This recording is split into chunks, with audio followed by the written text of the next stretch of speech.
Hey guys, Brody here. Today I'd like to show you what I've done to reseal my ITBs on my RB26 30.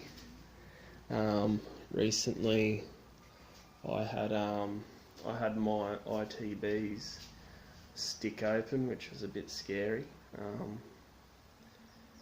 So yeah, the plastic spring retainers disintegrate because it's a 25-year-old motor, so 25-year-old intake system, so they're going to disintegrate, especially the plastic, that is.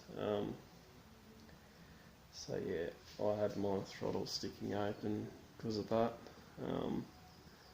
It's pretty scary, but lucky I wasn't driving far away at the time.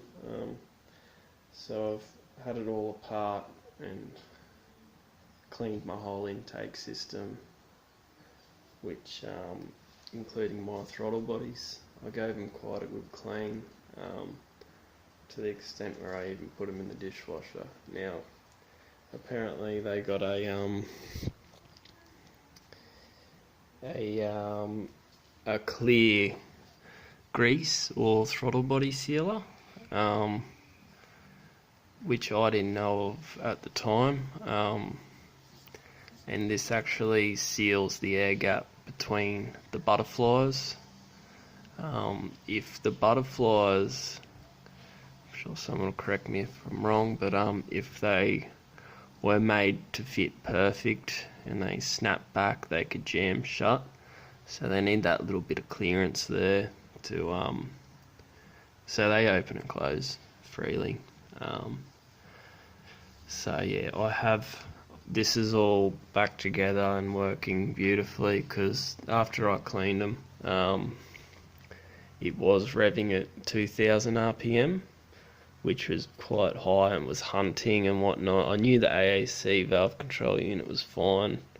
I knew it was just a sticky throttle to start off with, but once I put it back together and it was still revving high, I knew it was from me cleaning it. And had a look around online. Couldn't really find any information of what people have used used as a sealer, or there's no specific product that anyone really knows about. So I did a bit of hunting around and I found this special product, this industrial grade dry moly lube. This is generally used for like conveyors and mechanisms and like coin machines and locks, stuff that you don't want dust settling on them components and making them, hard to use because the dust is stuck to grease. So I was looking at a couple of different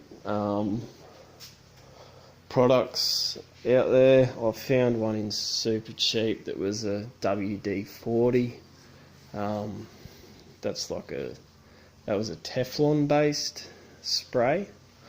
I didn't want to use a Teflon based spray. I just don't think silicon's spray is really that good, even for like an interior cleaner. Your silicone sprays aren't really designed to work that well with materials. They're more of a look good, but they might wreck shit later on. So apparently with, say, your Armour All, they're all silicone based products and they can wreck your dash. So your water based products generally the way to go. But with this specifically, this one here is a carbon disulfide.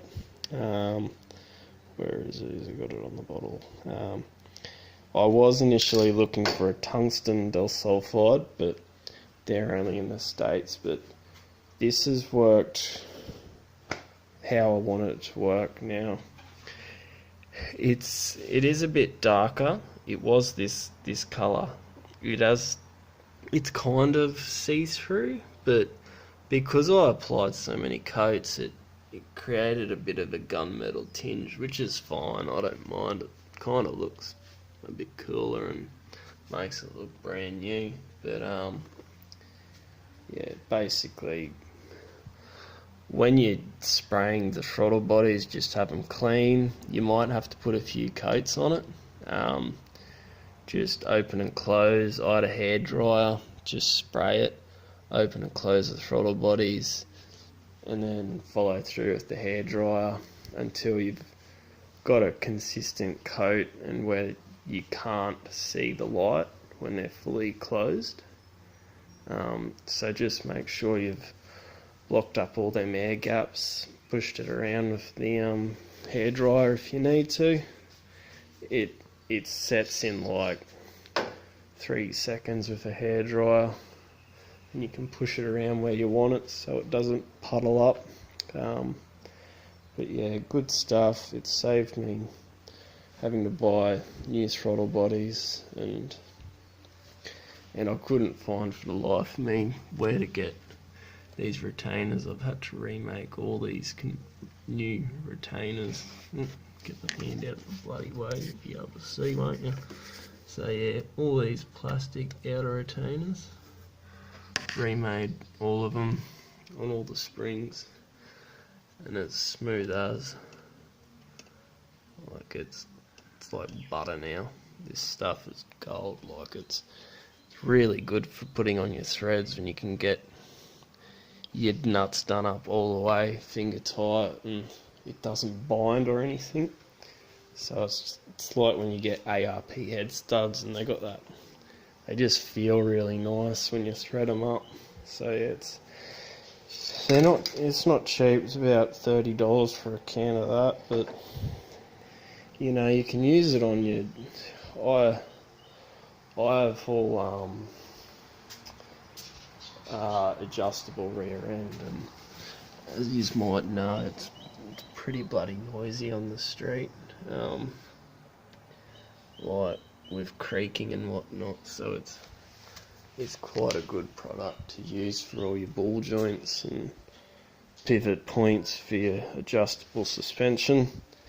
But yeah, it's came up trumps, and it's bloody, it's done what I wanted it to do, which is bloody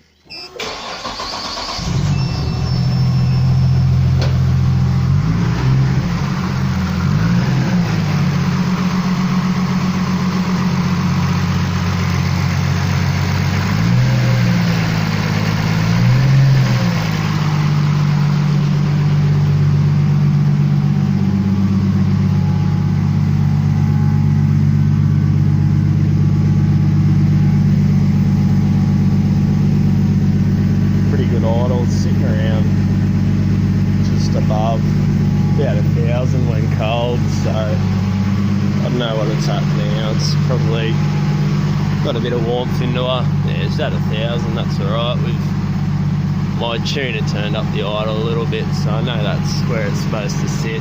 Before it was up at 2,000 RPM and a bit more, which is a bit hectic. Yeah, sounds good. Bloody good.